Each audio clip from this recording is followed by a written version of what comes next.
Diagnosis में सबसे important है हिस्ट्री। हिस्ट्री से हम ये डिटरमाइन कर सकते हैं कि इस टाइप का डिमेंशिया, और अकॉर्डिंगली हम लोग उसकी जांचें करा सकते हैं और उनको स्पेसिफिक ट्रीटमेंट दे सकते हैं। अब जांचों में जो हमने करते हैं वो कुछ ब्लड टेस्ट होते हैं टू रूल आउट जो कि रिवर्सिबल डिमेंशिया है, जिसमें सबसे कॉमन B12 डिफिशियंसी, थायराइड की problem, iron deficiency, even lipid cholesterol metabolism में भी होने से कहीं ना कहीं डिफिशियंसीज रहती हैं। ये सब हो गई रिवर्सिबल में। अब सेकंड जो आता है वो होता है कहीं कहीं मैलिग्नेंसी में आपके देखा गया है कि डिमेंशिया होने लगते हैं, तो कैंसर के पेशेंट्स में भी डिमेंशिया होने लगता है।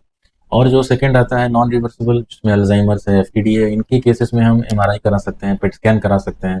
ये सारी जांचों के साथ हम डायग्नोसिस में आ सकते हैं। अब एक बार डायग्नोसिस अगर हो गया आपका, तो उसके बाद क्या करना है?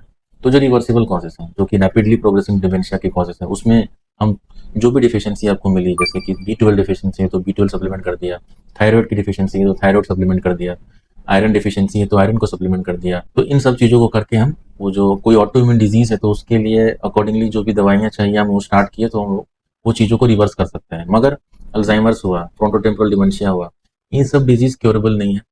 कुछ दवाइयाँ हैं जो इनको हेल्प कर सकती हैं, स्पेसिफिकली डोनेपोजिल हुआ, मेमेंटीन हुआ, इन सब दवाइयों के साथ हम उनका जो सिम्टम है वो रिड्यूस कर सकते हैं और जो डिजीज प्रोसेस है उसको हम धीमा कर सकते हैं।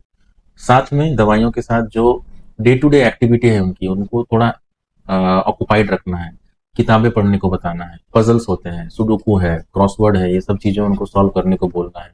जहाँ पे जिस एक्टिविटी में दिमाग का ज़्यादा यूज़ हो, उस चीज़ में उनको इन्वॉल्व करके रखना है।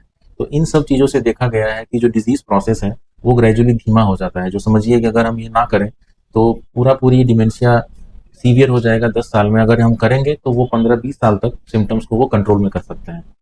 तो इन छोटी-छोटी चीज़ों के साथ, उनको एक्टिविटी में, एक्सरसाइज के साथ, योगा के साथ इन्वॉल्व रखें। बाकी दवाइयाँ हैं, जो कि काफ़ी हद तक पेशेंट्स को इम्प्रूव करती हैं इन सब केसेस में, वो हम दे सकते हैं।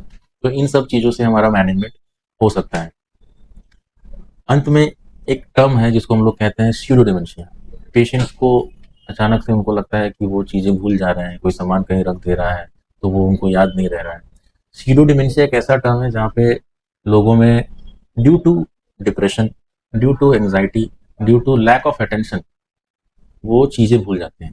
तो मान लीजिए आप कोई चीज़ सुन रहे हैं, अगर आप अटेंशन से उस चीज़ को नहीं देखेंगे तो ये होगा कि वो चीज़ आपका रजिस्टर ही नहीं होगा दिमाग में, और अगर वो रजिस्टर नहीं हो रहा है तो ये होगा कि वो चीज़ दोबारा से रिकॉल कैसे होगा, फिर से कैसे याद कर पाएंगे। तो ये प्रॉब्लम एक्चुअली डिमेंशिया नहीं है, मेमोरी का नहीं है, ये प्रॉब्लम अटेंशन का है।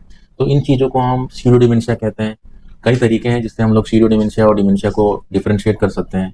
तो आफ्टर ऑल, अगर आपको कोई भी मेमोरी में कोई प्रॉब्लम आ रहा है, आप चीज़ें भूल रहे हैं या चीज़ों को रिकलेक्ट करने में कोई प्रॉब्लम हो रही है, चाहे आप जवान हैं चाहे बूढ़े हैं, बिकॉज डिमेंशिया किसी भी एज में होता है। नॉर्मली ये उम्र दराज लोगों में ही होता है, बट बहुत सारे कारण हैं जो कि यंग पेशेंट्स में भी ये डिमेंशिया कर सकती है। तो जल्द से जल्द अपने कोई भी न्यूरोलॉजिस्ट से मिलें, कंसल्ट करें, और अकॉर्डिंगली वो जो भी इवेल्युएट करके आपको ट्रीटमेंट दे रहा है उसको प्लीज़ फॉलो करें। बिकॉज जितना जल्दी आप इस चीज़ को आइडेंटिफाई करते हैं, जितना जल्दी उस कॉज को समझते हैं, उतना जल्दी आप उस चीज़ से बेटर हो सकते हैं।